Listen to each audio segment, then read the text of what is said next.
Hello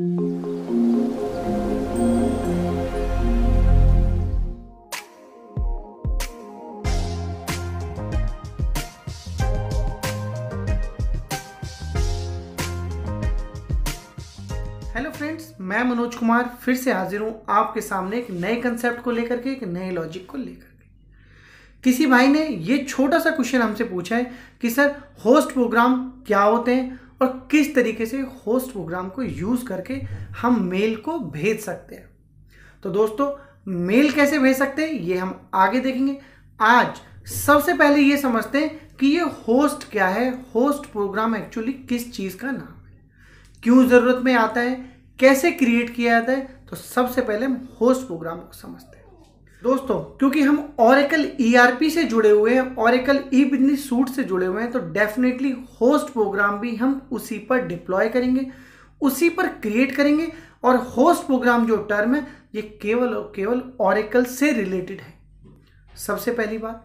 दूसरी बात, आपको ये बात बखूबी पता होगी कि जब कभी भी आप ओरेकल ईआरपी पे काम करते हो तो उसकी दो नोड होती हैं। दो कौन सी नोड दोस्तों? फंक्शनल और टेक्निकल की बात नहीं कर रहा हूं फ्रंट एंड की और बैक एंड की, जो कि बोर्ड पे भी लिखा हुआ है। ये है फ्रंट एंड, ये है बैक एंड। मतलब फ्रंट एंड वो जो मेरा फ्रंट में बैठ के यूजर किसी भी तरीके का कोई डेटा एंटर कर रहा है, किसी भी तरीके की कोई रिपोर्ट चला रहा है, किसी भी तरीके का कोई प्रोसेस चला रहा है, उसको उस पीछे प्रोग्राम में क्या टेक्नोलॉजी यूज है, क्या उसके पीछे कोड लिखा हुआ है, उसे उस बात से मतलब नहीं है। उसको सिंपली अपने बिजनेस के हिसाब से जो उसको काम असाइंड है वो उसको उससे मतलब है। मतलब उसको पता है कि इनवॉइस क्रिएट करना है, उसको पता है कि ये बटन दबाना है तो अप्रूव हो जाना है, ये बटन दबाना है तो डिलीट हो जाना है, यहाँ पर जाके रिपोर्ट चलानी है तो रिपोर्ट सबमिट हो जाएगी। उसको बैकएंड के प्रोसेस से कोई मतलब नहीं है। उसे कहते हैं अपना फ्रंट एंड यूजर। वो एक भी हो सकता है, दो भी हो सकता है, मल्टीपल हो सकता है, ठीक है। दूसरी चीज आती है बैकएंड। बैकएंड क्या है? बैकएंड दोस्तों दो तरीके का है, यहां पे समझना आपके लिए बहुत जरूरी है। क्योंकि मेरा ओरेकल ईआरपी एक तरीके का एप्लीकेशन है, तो बट ऑब्वियसली सबसे पहले फ्रंट से जो यूजर कोई भी काम कर रहा है वो कहीं ना कहीं बैकएंड में स्टोर जरूर होगा। तो बट ऑब्वियसली एक डेटाबेस का होना जरूरी है। तो ओरेकल यहाँ पे मेरा डेटाबेस है, और डेटाबेस के अंदर क्या होंगी? डेटाबेस के अंदर मेरी चीजें होंगी, लाइक व्यू होगा, लाइक मेरी टेबल्स होंगी। जितने भी मेरे डेटाबेस ऑब्जेक्ट होंगे जो डेटाबेस में स्टोर्ड होते हैं वो सारे मेरे डेटाबेस के अंदर। और दोस्तों, जो डेटा मैं फ्रंट एंड से स्टोर कर रहा हूं वो भी मेरा टेबल की फॉर्मेट में यहीं पर होगा। बट अभी तक मुझे होस्ट प्रोग्राम की कहानी समझ में नहीं आई। बैकएंड में दोस्तों एक और चीज होती है। जब मेरा एप्लीकेशन जिसे फ्रंट से बैठ के मेरा यूजर चला रहा होता है वो कहीं पर इंस्टॉल्ड भी होता है। जिस तरीके से आपके छोटे छोटे ऐप आपके मोबाइल में इंस्टॉल्ड होते हैं और मोबाइल की फ्रंट स्क्रीन पर आप उसको टच करके ऑपरेट करते हो, तो उसी तरीके से टच करने वाली सीन तो आ गया मेरा कहाँ? फ्रंट एंड यूजर पे। और वो जो डेटाबेस में इंस्टॉलेशन हुआ है, जो मेरा एप्लीकेशन है जो बैकएंड में इंस्टॉल हुआ है, वो मेरा यूनिक सर्वर के ऊपर इंस्टॉल होता है। जितनी भी फाइल्स मेरी डेटाबेस की डेटा को यूज करके फ्रंट से किसी भी प्रोग्राम के द्वारा बनाई जाती हैं, चाहे वो लॉग फाइल्स हो, चाहे मेरी आउटपुट फाइल हो, या किसी भी तरीके की आर्काइव या कोई भी एक्टिविटी जो मेरी फ्रंट से बैठ के बैकएंड के डेटाबेस को यूज करके बन रही हैं, वो सारी की सारी यहां बनती है यूनिक सर्वर पे। इस सर्वर को कई बार मैं फाइल बेस्ड सर्वर भी बोलता हूं, कई बार एफटीपी सर्वर भी बोलता हूं। दोस्तों, यहां पर बहुत सारी मेरे डायरेक्टरीज होती हैं, बहुत सारी फोल्डर्स होते हैं, उन्हीं फोल्डर्स को हम डायरेक्टरीज भी बोलते हैं। तो इन डायरेक्टरीज में for example front end user ने एक रिपोर्ट चलाया, जो उस रिपोर्ट ने क्या किया, वो यहाँ एप्लीकेशन पे चला फ्रंट पे, उसने बैकएंड से डेटा यूज किया बेस्ड ऑन कोड, उस कोड को यूज करके उस रिपोर्ट ने एक आउटपुट जनरेट किया। तो आउटपुट कहाँ जाएगा? आउटपुट जाएगा मेरा यूनिक सर्वर के ऊपर, मेरा एफटीपी सर्वर के ऊपर। वो आउटपुट यहां सेव होगा और इसका लिंक जो यहां सेव हुआ है, इसका लिंक फ्रंट एंड यूजर को मिल भी जाएगा। वो सिंपली उस पर क्लिक करेगा तो आउटपुट वो डाउनलोड भी कर पाएगा। तो ओरेकल ईआरपी काम करता है इस तरीके से। अब ये तो हुई मेरी वर्किंग। होस्ट प्रोग्राम को जानने से पहले आपको ये सब जानना जरूरी था। अब आती है होस्ट प्रोग्राम की बारी। कि होस्ट प्रोग्राम क्या है। दोस्तों कई बार रिक्वायरमेंट कुछ इस तरीके की होती है कि मुझे कोई मेल भेजनी है या अपने यूनिक सर्वर पे, ध्यान से समझिएगा दोस्तों, जितनी भी सेल स्क्रिप्टिंग वर्ड नया है मैं बता देता हूं।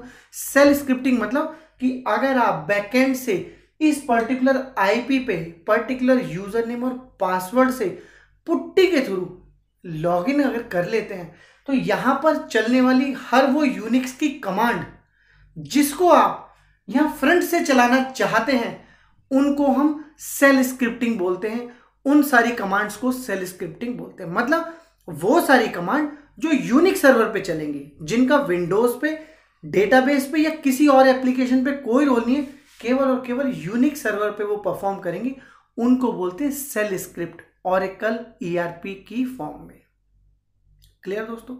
अब अगर मुझे अपने इस यूनिक सर्वर पे कोई काम करना है, फॉर एग्जांपल किसी फाइल को रीनेम करना है, फॉर एग्जांपल इस फोल्डर से जहां मेरा आउटपुट जनरेट हुआ है उसे मुझे किसी और फोल्डर में मूव करना है, किसी फोल्डर पे यूजर को राइट देने हैं, किसी पे राइट है किसी पे नहीं है, कुछ भी एक्टिविटी जो मुझे इस सर्वर पे करनी है, एफटीपी सर्वर पे, यूनिक सर्वर पे, उन सारी एक्टिविटीज को करने के लिए दो ऑप्शन है। एक ऑप्शन मैं बैकएंड पे डायरेक्टली इस आईपी पे लॉगिन करूं पुट्टी के थ्रू और वो काम कर लूं, या मैं एक होस्ट प्रोग्राम लिखूं। देखिए दोस्तों यहां से शुरू होता है होस्ट प्रोग्राम। या मैं एक होस्ट प्रोग्राम लिखूं। होस्ट प्रोग्राम में क्या लिखूंगा? होस्ट प्रोग्राम में वही स्क्रिप्ट, वही सारी की सारी कमांड लिखूंगा जो मैं बैकएंड से यूनिक सर्वर पे लॉगिन करने के बाद अपनी उस एक्टिविटी को करने के लिए परफॉर्म करता।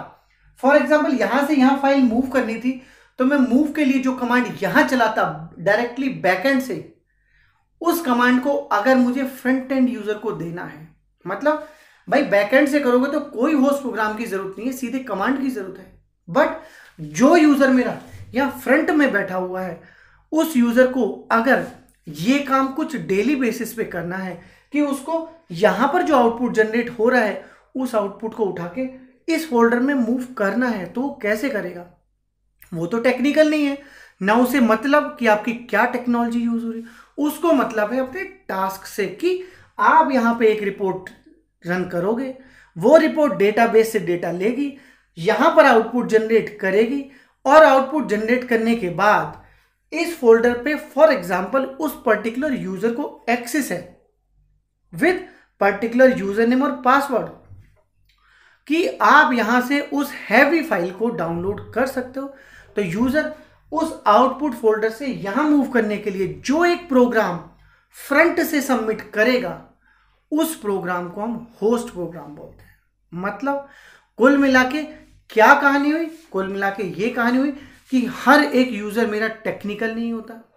टेक्निकल तो वो काम बैकएंड से कर सकता है, लेकिन फ्रंट एंड यूजर उस काम को अगर यूनिक सर्वर पे करना चाहे तो उसके लिए लिखे जाते हैं दोस्तों मेरे होस्ट प्रोग्राम। यहां पर होस्ट प्रोग्राम का जो कंसेप्ट है कि एक्चुअली होस्ट प्रोग्राम है क्या, क्यों चाहिए, क्योंकि जब मैंने लर्न करना सीखा था दोस्तों होस्ट प्रोग्राम को समझने में कई साल निकल गए थे कि ये एक्चुअली है क्या।